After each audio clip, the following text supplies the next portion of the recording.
Olá pessoal, bem-vindos a um novo vídeo em português. Hoje temos um vídeo bem educativo e, como eu sempre digo, especial. Vou ler um pouco desta revista que se chama SUPERENTE.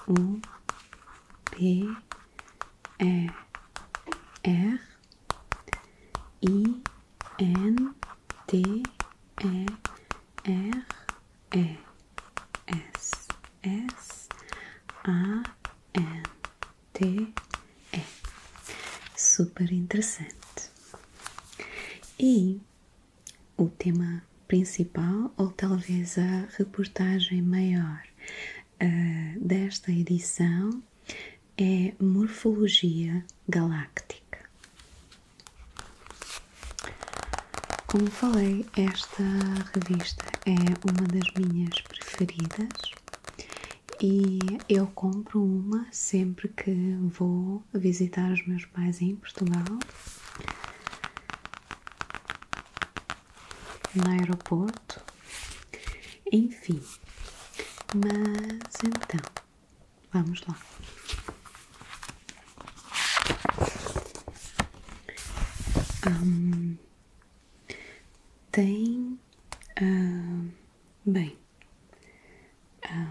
Eu gostava de ter todas, porque elas parecem ser, lá está, super interessantes. O nome indica, ou promete, pelo menos para mim. Mas, enfim, tem aqui uma edição para paleoarte, por exemplo, que eu gostava muito de ler, mas enfim, eu só consigo apanhar aquelas que no fundo tem no aeroporto no mês que eu vou. É uma edição mensal, realmente.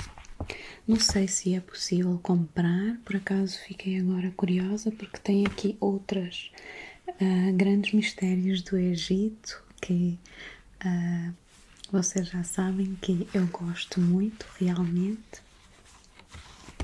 Mas enfim,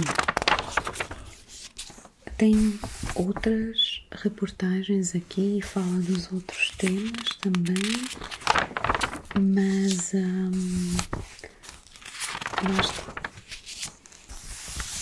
eu gostava de falar sobre as galáxias porque eu gosto muito do espaço e tudo que tem a ver com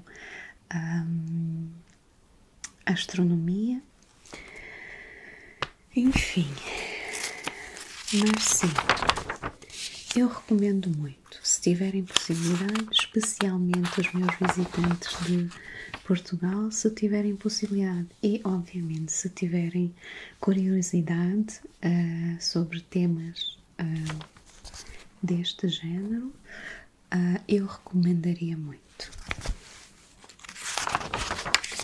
Mas de qualquer forma, por exemplo, tem aqui este artigo sobre tsunamis no Ártico, exato, que eu já li e é muito interessante, por acaso. Tem a ver com as extinções, etc., os tsunamis que aconteceram há milhões de anos atrás.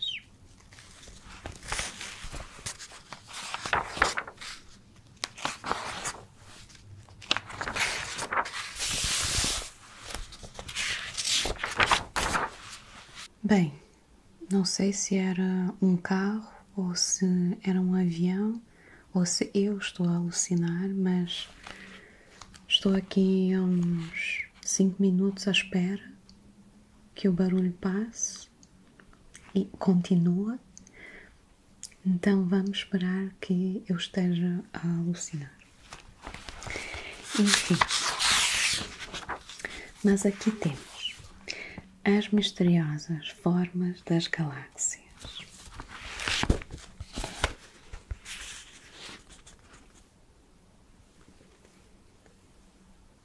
Espero que vocês possam ver bem.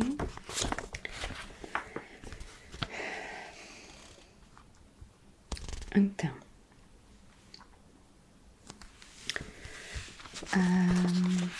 eu fiquei inspirada para fazer este vídeo porque no outro dia, bem, eu vejo muitos documentários, ponto, mas eu vejo muitos documentários sobre astrofísica, astronomia, planetas, etc.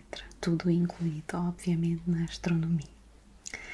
Mas eu vi o documentário sobre o lançamento do telescópio do James Webb, telescópio espacial. E, enfim, fiquei assim meio inspirada, obviamente, e com esta revista na mão decidi fazer este vídeo. Mas de qualquer forma, aqui diz que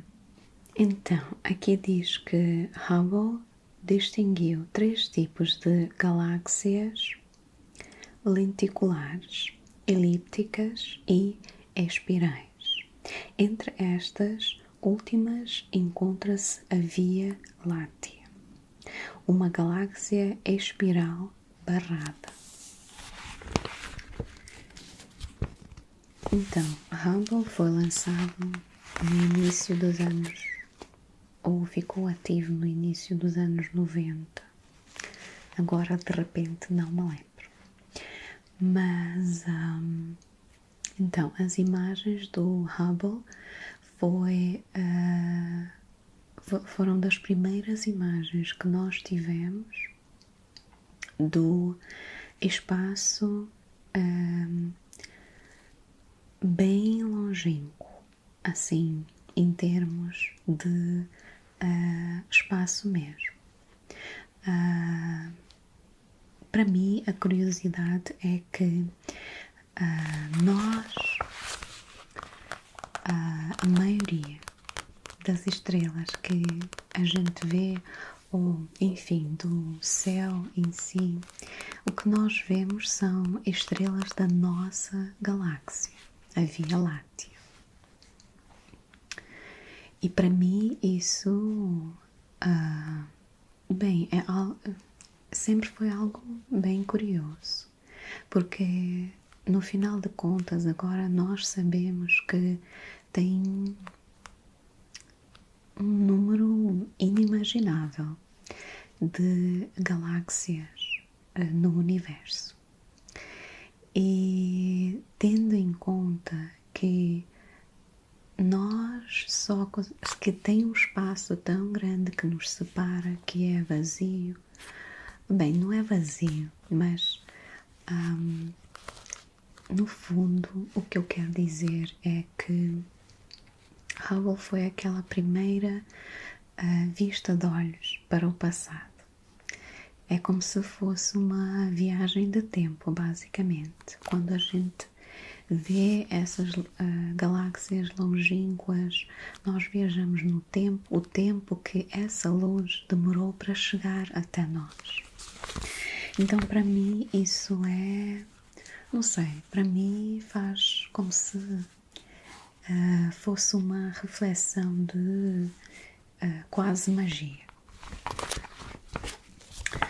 Mas pronto, o aspecto das galáxias revela a sua história, mas a forma como se formaram e como evoluem continua a ser um enigma para os astrônomos e astrofísicos. As estrelas também seguem padrões de criação e destruição que o homem ainda está a tentar compreender. As observações do Hubble abriram uma trajetória emocionante. Então, é isso. Porque, lá está, quanto mais longe, aqui por exemplo, tem hoje algo de 4 milhões e 11 mil milhões de anos atrás.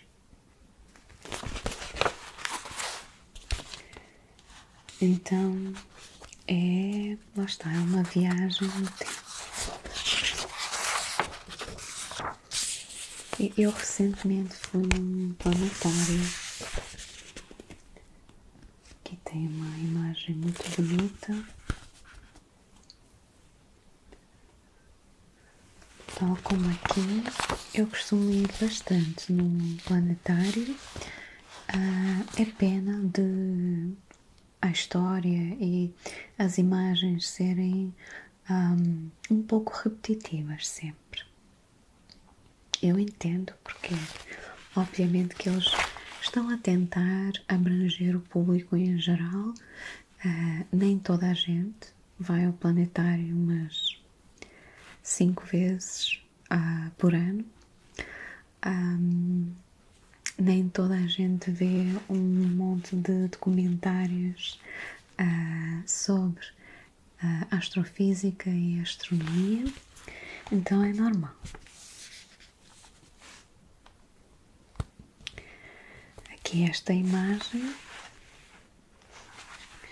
O Hubble descobriu que a grande nebulosa de Andrómeda se encontrava a pelo menos 800.000 anos de luz de distância de nós e que era de fato uma galáxia semelhante à nossa. Aqui, esta. Há uma regra básica no mundo das estrelas.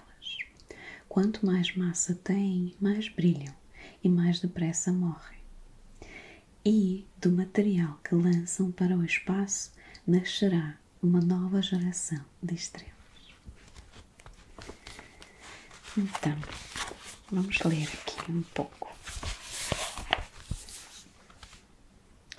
Em 1922, um jovem astrônomo chamado Edwin Powell Hubble publicou um artigo intitulado The Extragalactic Nebulae,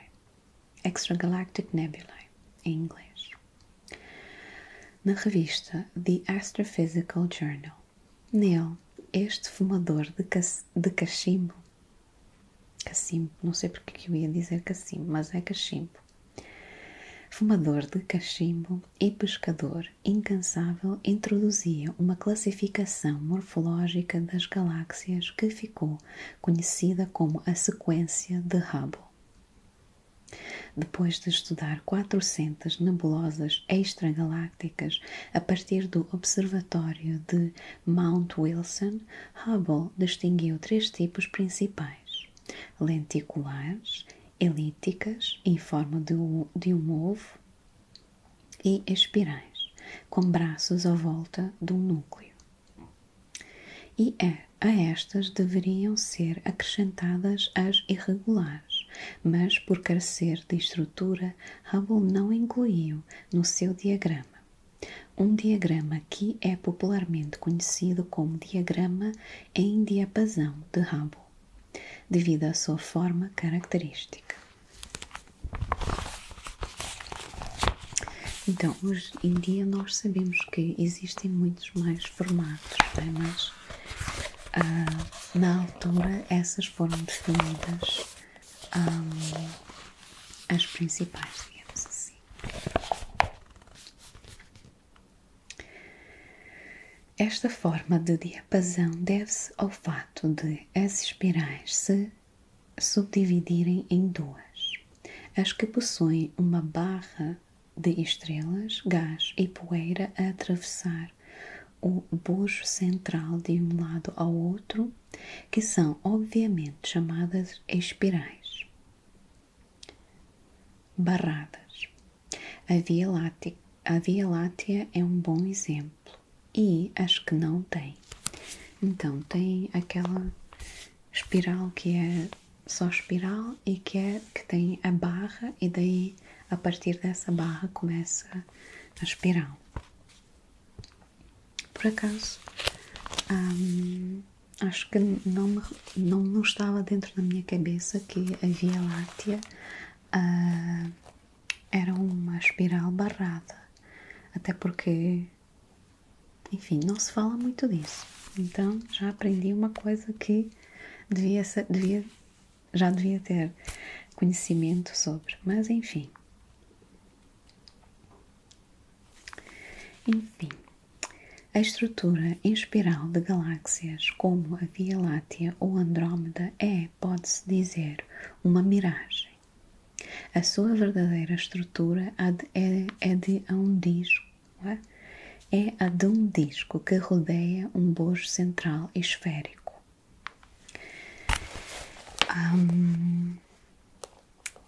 Vai ter muitos comentários meus neste meio termo em que eu leio alguns excertos. Fala-se muito, lá está, do formato das galáxias. E aqui eles também dizem que supostamente é em forma de um disco. E quando uma pessoa imagina esse disco, ela imagina que, ou enfim, nós imaginamos, né, que é um disco plano. É assim, tipo. Mas, na verdade, as galáxias não são planas, literalmente estreitas. A nossa galáxia, estudos indicam, tem formato de assim meio S. Bem, tem muitas indicações que, obviamente, isso é uma conclusão razoável. Nós não sabemos porque não tem como. Nós lançamos por enquanto, talvez no futuro, espera-se que, com muito pensamento positivo, nós possamos enviar uma nave, uma câmara para o espaço que vá para fora da nossa galáxia e tire uma fotografia nossa e envie para nós. Muito provavelmente, bem, não quero dizer que muito provavelmente não vai acontecer, mas nunca se sabe. Eu gostava que acontecesse. Eu gostava que acontecesse durante ainda a minha vida. Mas provavelmente não vai acontecer porque a humanidade está muito mais preocupada com outras coisas alheias. Enfim, tem muita coisa também, outra coisa para resolver antes de tirar fotografias da nossa galáxia à distância. Mas enfim, a indicação é essa. E nós estamos num dos braços da nossa galáxia. Então nem estamos propriamente perto do centro da galáxia. E é por causa disso que nós vemos aquela faixa quando o céu está bem limpo e quando não tem muita poluição, poluição de luz de cidade. Nós conseguimos ver a parte do braço onde a gente se encontra. Talvez é um bom posicionamento. Eu já pensei para mim mais que uma vez, porque se nós estivéssemos mais por dentro da galáxia, onde existe mais nuvens de poeira espacial e tudo mais, tem muito mais estrelas, com muito mais luminosidade que o nosso Sol. Eu acredito que seria muito mais difícil de nós observarmos o espaço exterior da nossa galáxia. Mas enfim, é isso.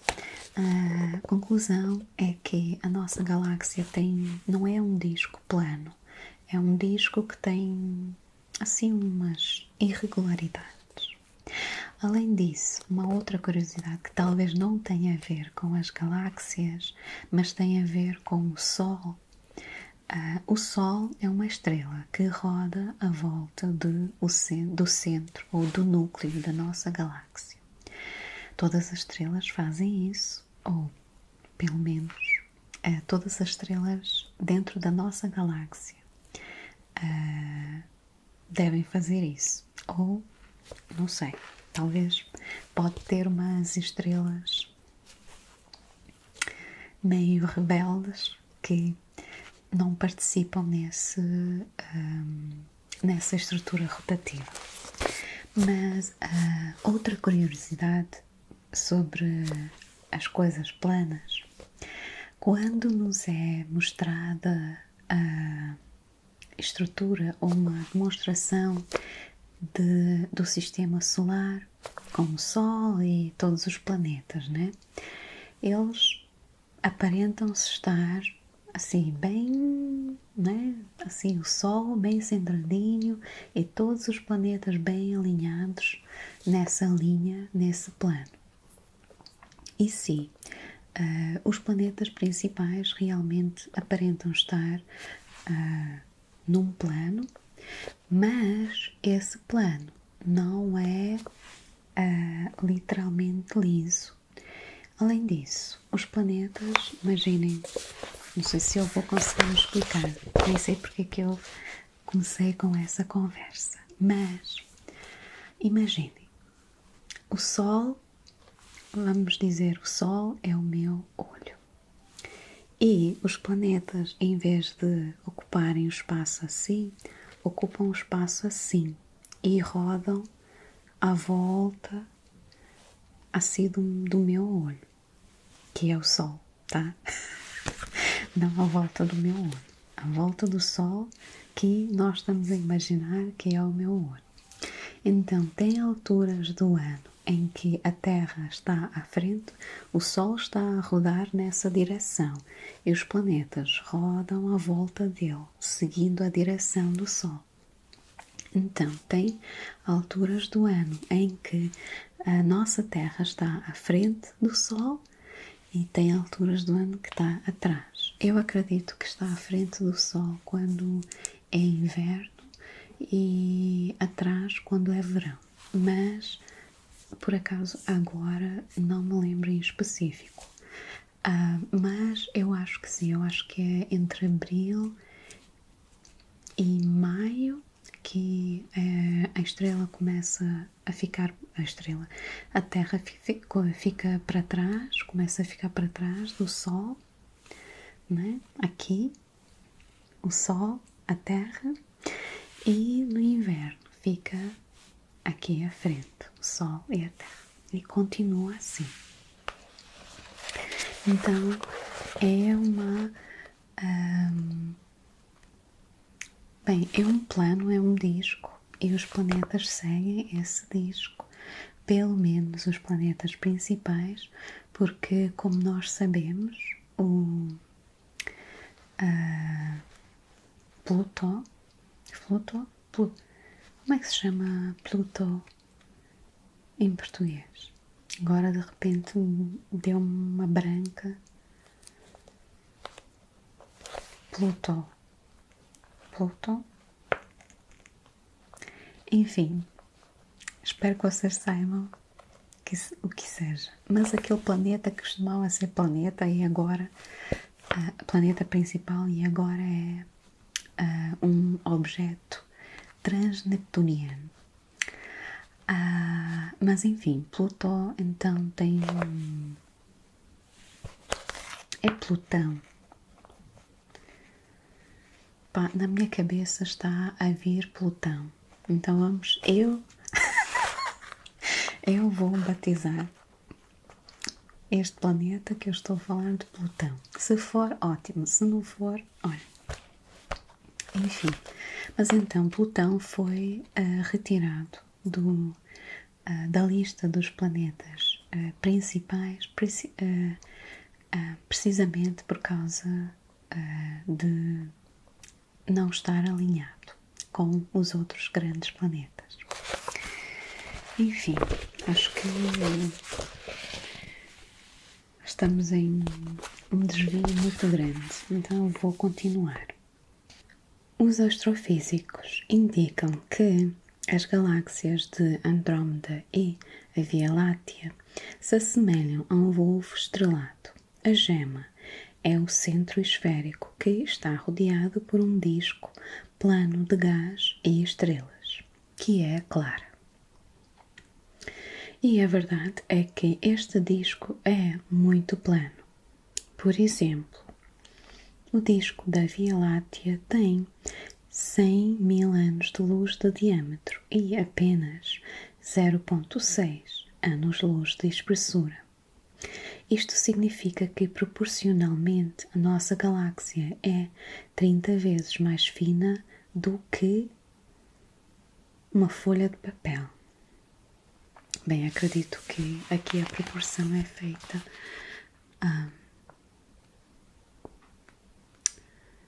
mas agora que estou a imaginar, imaginem uma folha de papel, não é? Folha de papel. Tem uma espessura tão fina em comparação ao comprimento, né? Mas a nossa galáxia é 30 vezes mais fina. Em proporção é difícil imaginar, mas é bem interessante isso. Bem interessante, que ocupa tanto espaço, mas é tão fina. Bem, lá vou eu fazer outro desvio. E isto é, talvez não a primeira vez que alguém vai mencionar isso. Mas existe uma parte de mim que pensa que o espaço em si, o espaço que nós vemos, o espaço como se fosse vazio, mas na verdade ele não é vazio.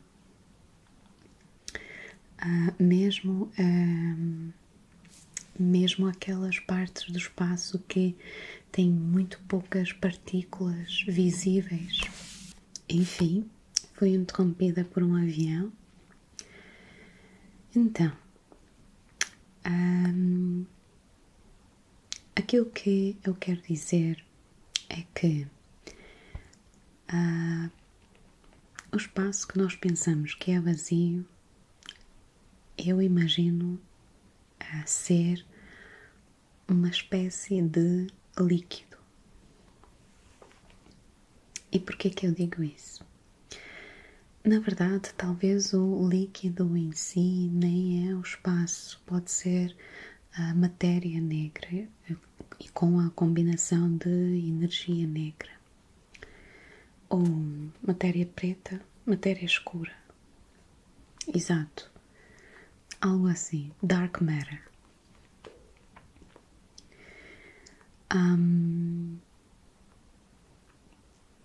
Então, eu imagino isso ser um líquido, tipo um líquido muito especial, tá? Porque é óbvio que eu estou a imaginar. O que eu estou a imaginar é que as galáxias estão envolvidas numa dança com resistência de tensão de líquido, onde elas ficam planeando. Ou seja,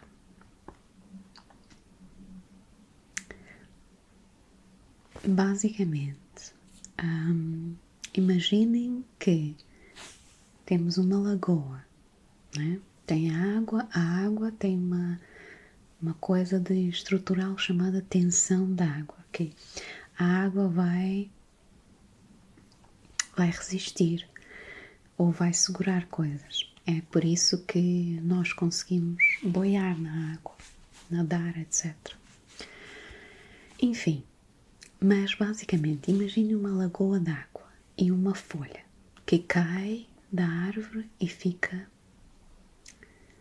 flutuando, né, na água. Eu imagino que as galáxias e lá está, esse líquido especial que é, lá está, o espaço, ou a matéria escura, a energia escura, tudo isso é algo assim, que as galáxias flutuam nesse líquido especial. Eu acredito que eu não sou a primeira a pensar nessa ideia.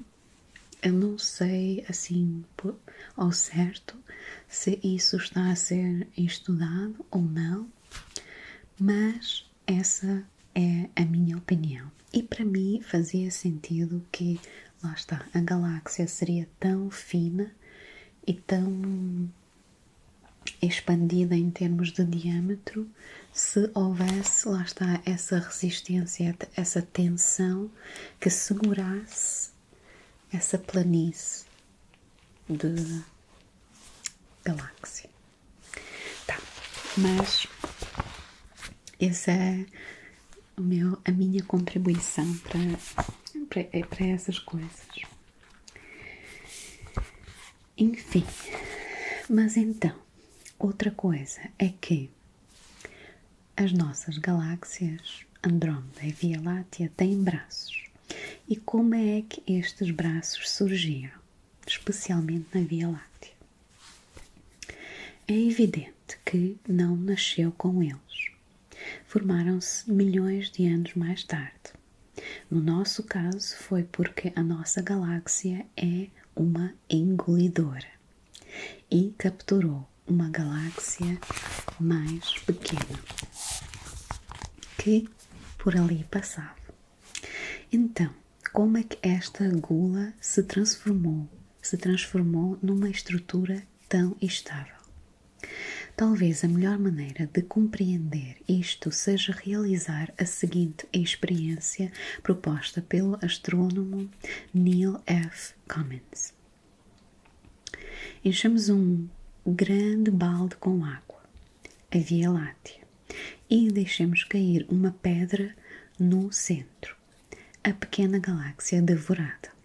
Vemos que se formam ondas, perturbações na superfície, sob a forma de anéis concêntricos, à volta do ponto onde a pedra cai.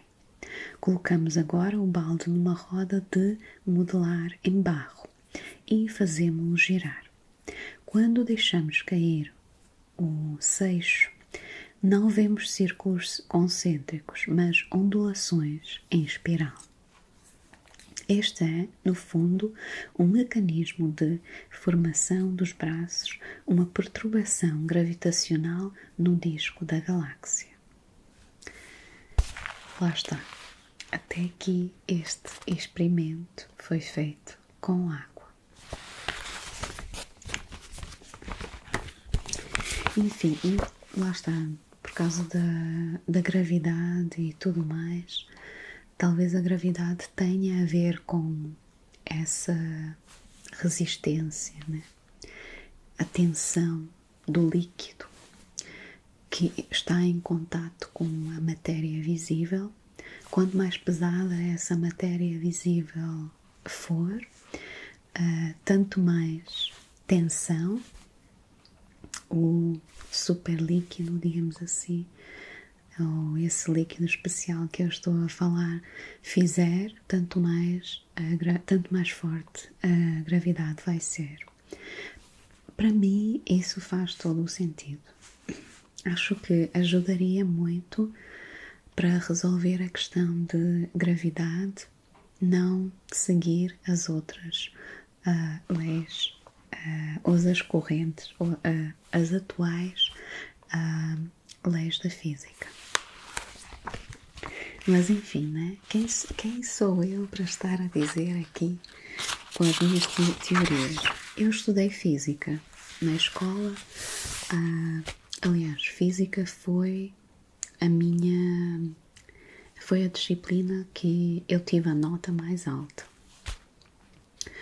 Eu tirei uma nota excelente no exame, etc, etc. Continua a ser um dos temas preferidos meus, com certeza, e na altura já era. Então, eu estudei física, mas não ao ponto de ser cientista de física. Então, tudo aquilo que eu sei sobre a física, com certeza vem ainda desse tempo quando eu estudei, e também por causa da minha curiosidade, mas para dizer que eu tenho alguma credibilidade ou seriedade para, por exemplo, propor essa. Eu aposto, assim que terminar o vídeo, vou ver se alguém já propôs essa teoria. Eu acredito que sim, porque lá está, não seria eu a primeira pessoa que imaginou tal coisa. Mas enfim, aqui temos uma.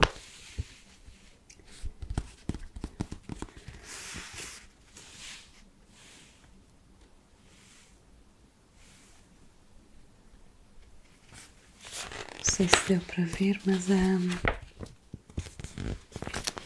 aqui tem todos os formatos diferentes.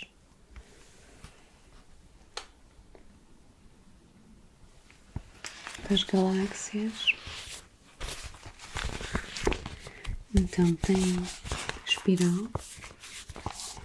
A formação e evolução das galáxias é uma das grandes questões por responder em astronomia e astrofísica. Então, tem a espiral, a lenticular, a elíptica, a lenticular de novo. A maioria são lenticulares, elípticas, etc, etc. Pronto. E, como eles disseram aqui, a Via Láctea é nossa galáxia é uma senhora gulosa, porque já engoliu.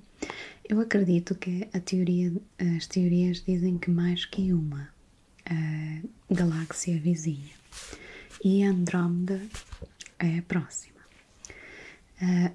Na verdade, existem indicações que, bem, o impacto, ou como é que é melhor explicar? Sim, o impacto entre as duas galáxias, a Via Láctea e Andrómeda, já começou, porque eles descobriram uma coisa de energia e não sei das quantas, tipo uma ponte entre as duas galáxias. Então, em princípio, elas já estão a colidir.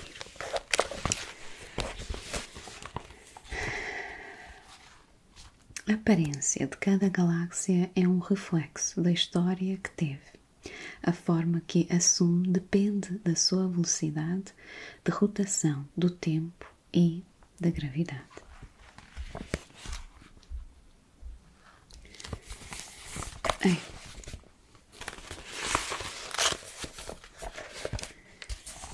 Eu acredito que, lá está, deve haver uma explicação porque é que a maioria das galáxias seguem esse formato. E talvez a explicação seja aquela que a gente já falou, né? Por causa do líquido, super líquido. O futuro elíptico da Via Láctea.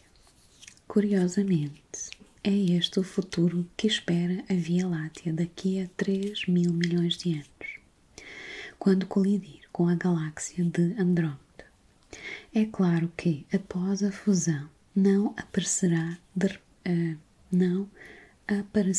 repente uma bela galáxia elíptica, mas terá primeiro de passar por uma estrutura irregular, uma galáxia desorganizada e distorcida.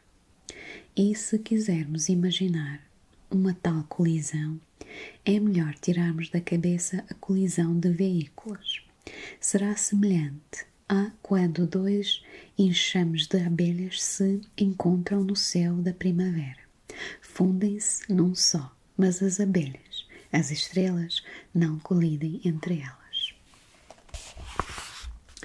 As estrelas podem não colidir, mas uma coisa que vai colidir é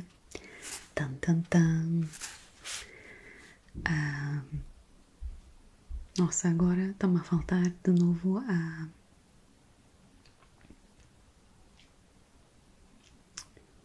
Black Hole, buraco preto, buraco negro. Nossa, sim, mas no centro de todas as galáxias existe um buraco negro. Eu acho que é buraco negro. Black Hole. Enfim, sim. E vai haver competição, porque quando a galáxia de Andrómeda colidir com a Via Láctea, as estrelas entre elas têm bastante espaço. E por causa disso, provavelmente a maioria não vai sentir assim grande diferença, tá? Talvez tenha influência gravitacional na trajetória e lá está os planetas, se existirem planetas à volta dessas estrelas, que provavelmente existem, mas os buracos negros vão ter que colidir, porque, como podem imaginar, no centro de uma galáxia só pode ter um buraco negro gigante. E isso vai causar bastante danos, especialmente na zona onde esses dois buracos estão, que são os centros das galáxias. Mas enfim, nós não estaremos aqui para ver. Provavelmente é muito longínquo e, além disso, o nosso Sol provavelmente vai estar já numa altura em que a Terra não vai se sentir muito bem aqui posicionada.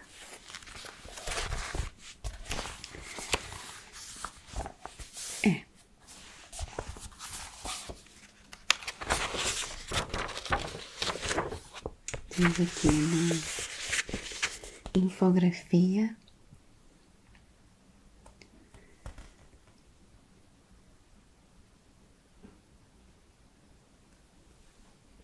espero que vocês conseguiram ver.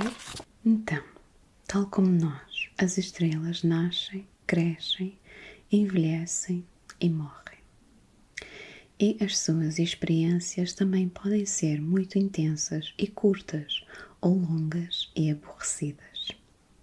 Para criar esta infografia sobre a sua evolução, baseamos-nos no diagrama elaborado pelos astrónomos, os nomes que, meu Deus, em 1910, que estabelece 4 fases elementares: a presequência principal, os momentos antes do nascimento, a sequência principal, as fases finais e os remanescentes, o que resta após o seu colapso ou a explosão.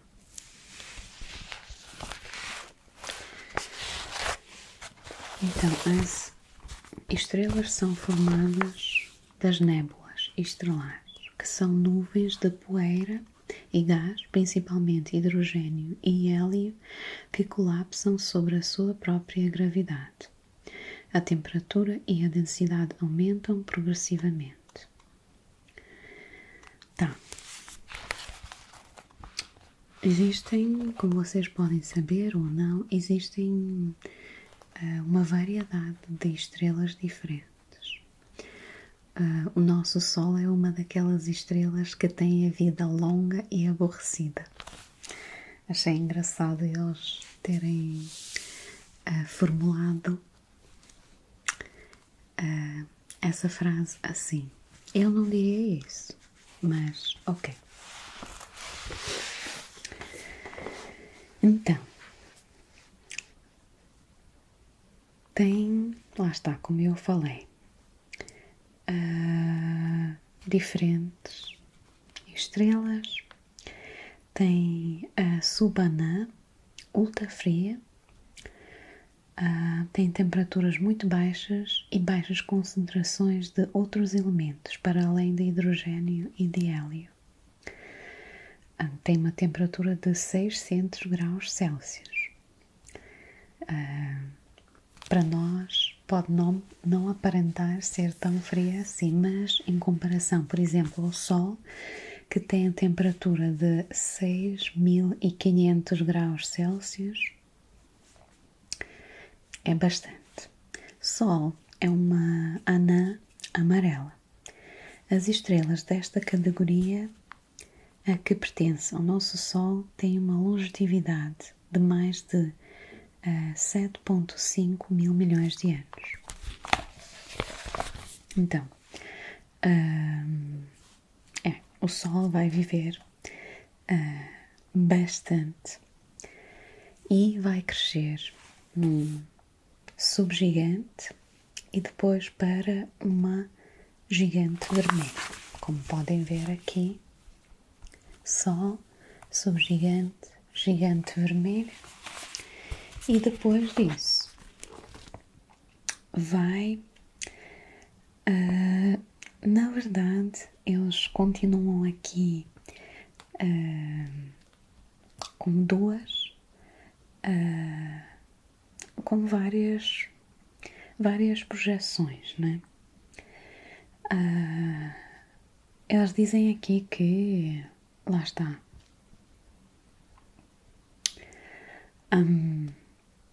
tem a nebulosa planetária, surge quando as camadas exteriores das gigantes vermelhas são emitidas para o espaço, como gás ionizado e plasma. Sol não vai explodir. Quando eu vi aqui a nébula, eu pensei, ok, mas alguém está errado, porque eu toda a minha vida ouvi as histórias a dizer as histórias. Bem, a ciência dizer que o Sol não tem massa suficiente para explodir e formar uma daquelas nébulas que formam as estrelas de novo. É um processo de reciclagem, basicamente. Mas o nosso Sol não vai conseguir fazer isso, tá? Ele vai acabar por se tornar uma anã. Na verdade, eu sempre pensei que nós nos tornaríamos uma anã branca. Exato. E eles dizem aqui que após a nebulosa planetária, nós vamos virar uma anã branca.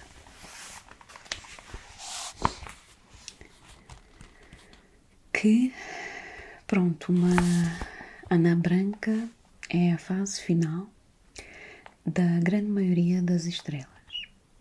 Tem cerca de 1/100º de raio do Sol, mas tem a mesma massa que o Sol.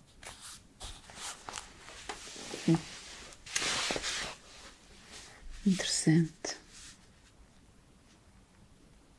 Enfim, mas existem várias possibilidades, não é? Porque depois existem as estrelas azuis, que são estrelas grandes, super quentes e têm a vida bem curta.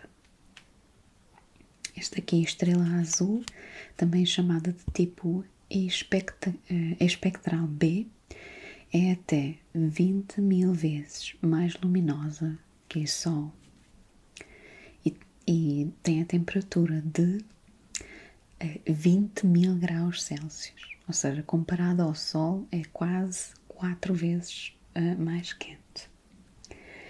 Essas sim podem se tornar supergigantes, amarelas, vermelhas, e sim, essas podem criar uma supernova, que é este processo aqui, a explosão de supergigante vermelha. Mas as supergigantes azuis ainda são maiores que as estrelas azuis. Esses duram entre 10 a 100 milhões de anos. Ou seja, comparado com o Sol, que vai durar 7,5 mil milhões de anos, em comparação, essas só duram um piscar de olhos, em termos astronómicos, como diz aqui. E sim, essas também podem se tornarem supergigantes vermelhas e explodir, ou também podem se transformar em buraco negro. Ok, descobrimos aqui um dos termos que eu me tinha esquecido. Como é que era em português? Mas sim, após a supernova, a explosão aqui, tem uma variedade de opções que pode acontecer, né? A formação de um buraco negro estelar, se a estrela em colapso tiver uma massa extremamente grande, o processo continuará para sempre e formará uma singularidade da qual nem mesmo a luz escapa. Ou a supernova também pode formar uma estrela de neutrões, que pode se resultar em pulsares e magnetares. Pulsar emite impulsos de radiação eletromagnética a intervalos regulares e em relação com a rotação do objeto. Alguns pulsares giram 70 mil km por segundo. E magnetares emite flashes muito breves e intensos de radiação de raios X e raios gama. E o seu colapso, campo magnético atrai matéria. O seu colossal campo magnético atrai matéria do seu meio envolvente. E a estrela de neutrões tem uma temperatura de 3 milhões de graus. Nossa, é 3 e 9 zeros. Calma aí. Não são 3 milhões. 3 milhões é 3 e 6 zeros. Oh my God. Meu Deus, gente. Gente, que temperatura inimaginável. Enfim, exceto por uma pequena camada de ferro, é feita de uma lama de neutrões. Uma colherada da sua matéria pesaria 100 milhões de toneladas aqui na Terra. Eu acho muito curioso a diferença nas estrelas. Sempre que eu começo com uma das minhas opiniões, aparece um avião. Talvez seja um sinal, sei lá, do universo, que eu devia ficar calada. Mas o que eu queria dizer é que eu acho curioso a diferença das estrelas.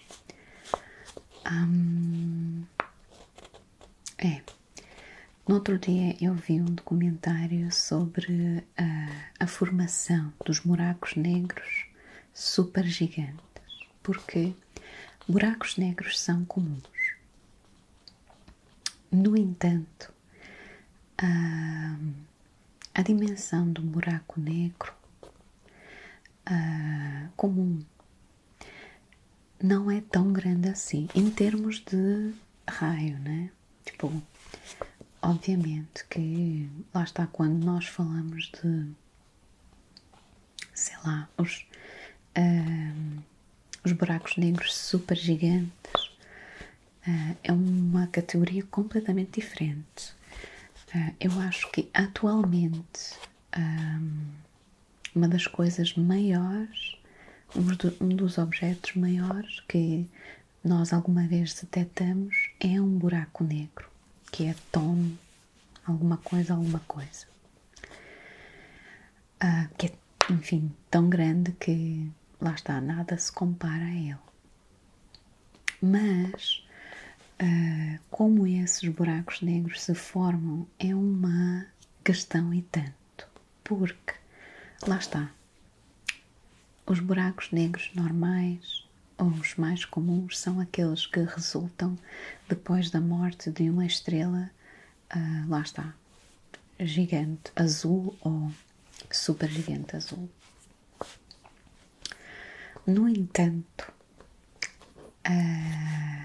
assim, é preciso muitos milhares, milhões de esses buracos negros para formar um dos buracos negros super gigantes.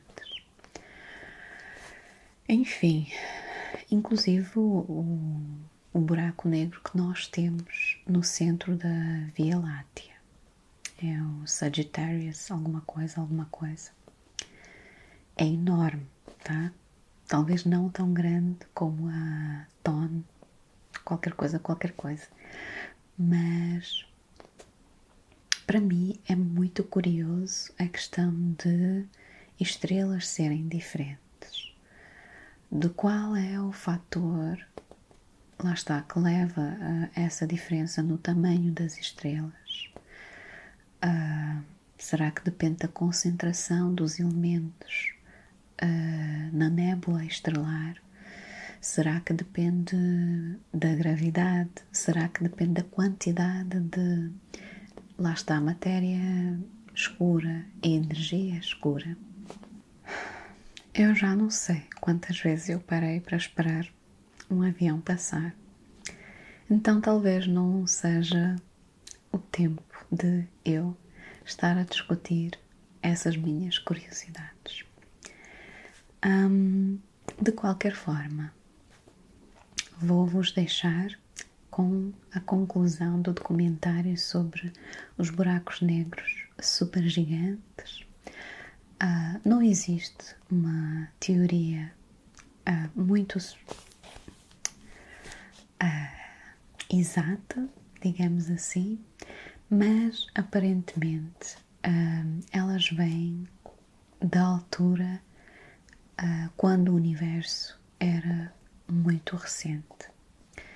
A matéria era muito quente, estava muito focada ainda, não estava tão dispersa, e a justificação é que, lá está, essa matéria formou as estrelas primordiais, que eram gigantes, talvez maiores que as supergigantes azuis que nós temos agora, e elas foram colidindo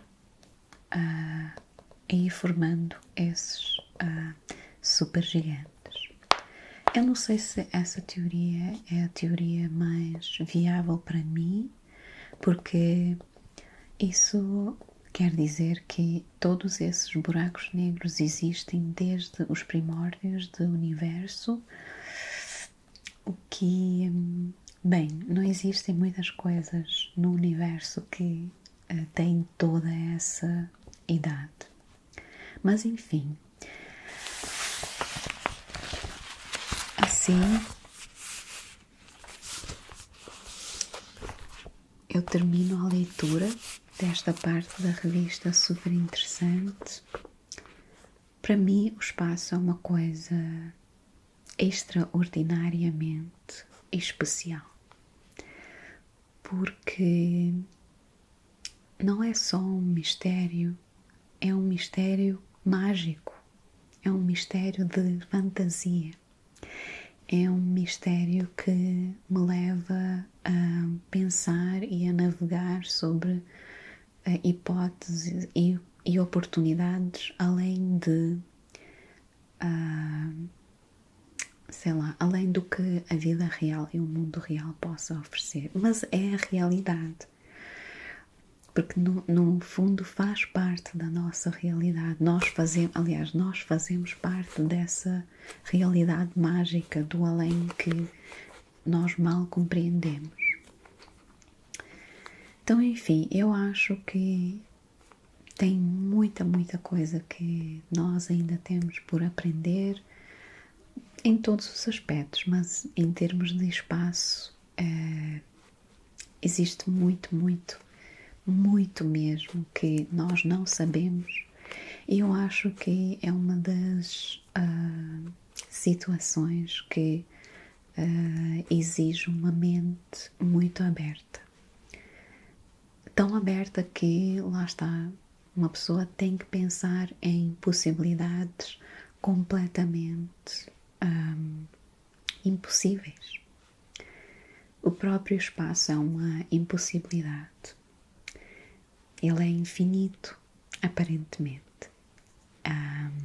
Algo infinito é uma impossibilidade. Como é que algo pode ser infinito? Enfim, mas assim eu vou concluir esta pequena leitura, revisão, etc. Como vocês podem ver ou não, eu tenho uma paixão extraordinária por este tema, e espero que essa emoção se tenha transmitido para vocês e que vocês tenham gostado também de me ouvir falar um pouco sobre isso. De qualquer forma, assim vos deixo. Espero que tenham um ótimo dia, uma ótima semana e tudo mais, e eu vos vejo da próxima vez. Tchau.